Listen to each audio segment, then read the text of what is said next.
जम्मू कश्मीर के किश्तवाड़ जिले में आतंकियों और सुरक्षा बलों के बीच एक बड़ी मुठभेड़ शुरू हुई है। ये मुठभेड़ किश्तवाड़ जिले के डूल इलाके में है। डूल इलाका पकड़डूल हाइड्रो इलेक्ट्रिक पावर प्रोजेक्ट के पास पड़ता है। यहां पर आज सुबह तकरीबन 6:30 बजे जम्मू कश्मीर पुलिस, भारतीय सेना और सीआरपीएफ की तरफ से एक साझा अभियान शुरू किया गया। इस साझा अभियान के दौरान सुरक्षा बल जब एक इलाके को घेर रहे थे, उसी दौरान छिपे हुए 2 आतंकियों ने सुरक्षा बलों पर फायरिंग शुरू कर दी। ये आतंकी संगठन हिजबुल मुजाहिदीन से जुड़े हुए हैं और काफी लंबे समय से इस इलाके में एक्टिव हैं। सुरक्षा बलों की माने तो इन आतंकियों के पास अत्याधुनिक हथियार मौजूद हैं, जिसकी मदद से लगातार सुरक्षा बलों को निशाना बनाने की कोशिश कर रहे हैं। सूत्र बताते हैं कि यह आतंकियों का वही ग्रुप है जो पिछले महीने नागसैनी में हुए एनकाउंटर से भागने में सफल रहा था। इन आतंकियों की सूत्रों के हवाले से पहचान भी हुई है।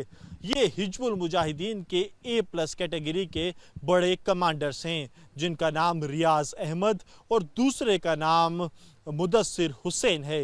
ये 2016-17 से ही किश्तवाड़ जिले में एक्टिव हैं और 2 बड़ी आतंकी घटनाओं को 2018 और 19 में अंजाम दे चुके हैं।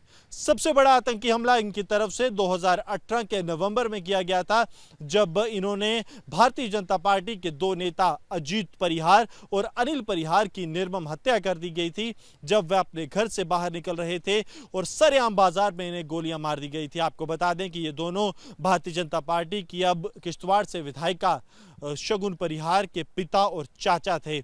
इस बार लोकसभा चुनाव के बाद जब जम्मू कश्मीर में विधानसभा चुनाव हुए तो भारतीय जनता पार्टी की तरफ से अपने आतंकी हमले में शहीद हुए नेताओं की बेटी और भतीजी को जो है टिकट दी गई थी। दूसरा बड़ा आतंकी हमला इनकी तरफ से अप्रैल 2019 में किया गया था, जब सरेआम दिन दिहाड़े इनकी तरफ से जो सरकारी अस्पताल है किश्तवाड़ शहर में, वहां आरएसएस के नेता चंद्रकांत और उनके पीएसओ की निर्मम हत्या कर दी गई। उसके बाद तकरीबन 6 साल तक ये आतंकी ऑफ रडार थे। इनके बारे में कोई ज्यादा इत्तला सुरक्षा बलों के पास मौजूद नहीं थी, लेकिन पिछले महीने एकाएक जम्मू कश्मीर पुलिस को कुछ इत्तला मिलती है, जिसके बाद ऑपरेशन लॉन्च किया जाता है और ऑपरेशन में 6 साल बाद फिर दिखते हैं रियाज और मुदस्सिर। हालांकि उस ऑपरेशन में रियाज और मुदस्सिर भागने में सफल रहे, लेकिन आज सुबह एक बार फिर जब डूल के जंगलों में ऑपरेशन शुरू हुआ तो रियाज और मुदस्सिर को सुरक्षा बलों ने घेर लिया है। अब पूरे इलाके में बड़े पैमाने पर सर्च अभियान जारी है ताकि इन दोनों आतंकियों को मार गिराया जाए।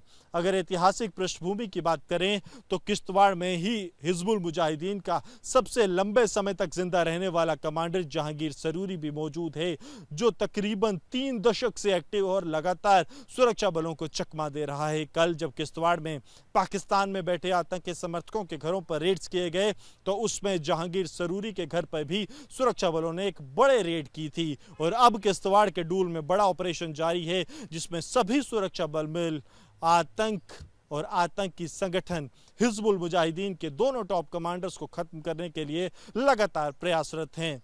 कैमरामैन सरजीवन के साथ गुरसिमरन सिंह, रिपब्लिक डिजिटल,